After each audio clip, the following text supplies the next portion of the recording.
Hello. Awesome.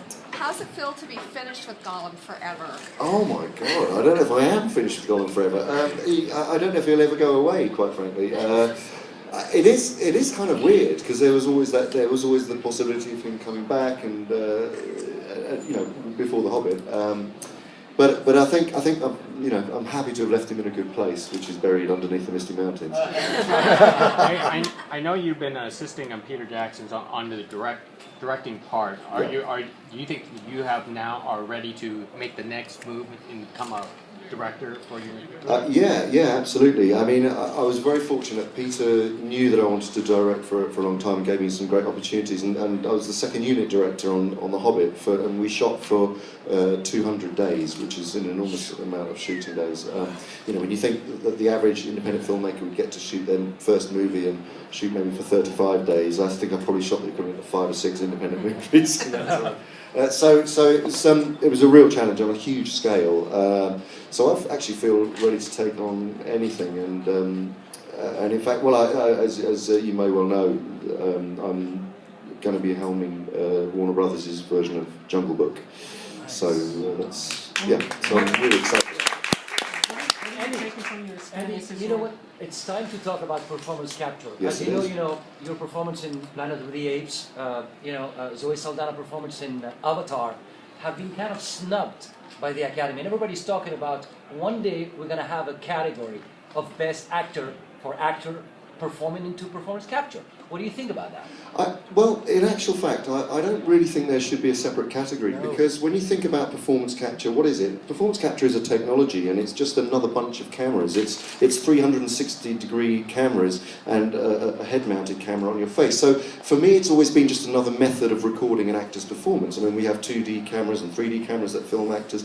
The actual process of acting, the way the films are cut and shot, and the interaction between the director and the other actors on set is no different to a live-action movie. The way that you create the role internally, psychologically, the way that you embody it physically is no different in its approach. Or literally, the difference is that instead of wearing a costume and makeup before the fact, you wear a motion capture suit on set, and then the costume and makeup is put on after the fact. So I intrinsically disagree with any kind of notion of a separate category. For me, it's always been about acting. I don't act any differently if I'm playing a live-action role on screen or if I'm playing a performance capture role. Andy, have you thought about your dream cast for Jungle Book yet, by any chance? My dream cast for Jungle Book? Well, I've thought about it, but I'm only right at the beginning of it, so it's very tantalising. But actually, I can say nothing. What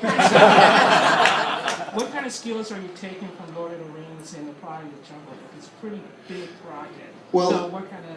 Yeah, I mean, I don't know how much of aware you are of what I've been up to for the last couple of years, but I have a performance capture studio in London called the Imaginarium, which I have with my producing partner Jonathan Cavendish, and we set that up as for me to push and develop the art and craft of performance capture further. It's a kind of creative lab set up specifically for the invention of digital characters, and having a sandbox or a laboratory where you can have a director and actors and writers come together to invent characters for movies, which are our own movies that we're making, and also for servicing other people's films and video games and television programs. So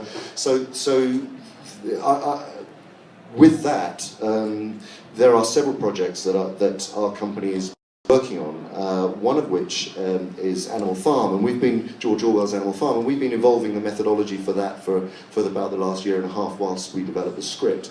And then the opportunity to direct Jungle Book has just presented itself, and so, I suppose in answer to your question, performance capture is an amazing tool, as I say, which will enable ultimately actors to play anything, to play any character of your, whatever your desire is, whether it's a tree or a house, or it doesn't have to be a humanoid character like an ape. It can be much more abstract, and so it really does lend itself to these stories like Jungle Book and Animal Farm, where it is ultimately about performance. It's ultimately about actors acting off each other and creating drama, and presenting the actor with the challenge and the opportunity to enter into another world, into another dimension, and imagine themselves as these roles. Can you talk about playing Caesar for a second time and how he evolves in the second film? Yeah, Caesar is a part that remains very close to me. In the first movie, we saw Caesar grow from an infant who had grown up with human beings and was fathered by Will Rodman, played by James Franco's character, and for all intents and purposes believed he was a human being. And then at a sort of tender teenage, he then realizes that he's not and is cast out, and then realizes he has to assimilate himself into a group which he feels very alienated from, but actually happen to be his own kin, his own kind.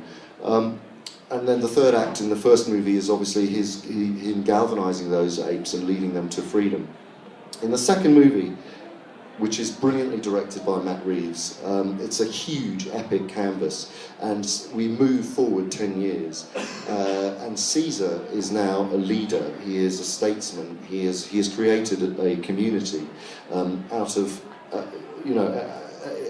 which is, whilst humanity has been on the slide, and if you may remember at the end of the last film, there was a virus that was pretty much wiping out humanity. They are in a very bad state. They're desperately clawing to try and survive. And for all intents and purposes, the apes believe that they have diminished and have gone away. And what Caesar has done is he created this society which has brought together chimpanzees and orangs and gorillas and tried to carry with him, I suppose, the very best things that he learned from humanity, while at the same time celebrating what his culture, what his tribe is all about, the apeness of and learning to be his own ape. He's also a father. He has a wife, and he's a ruler, an egalitarian ruler who is very empathetic and I think that comes from his experiences with human beings. And particularly the role model that he had from Will, James Franco's character.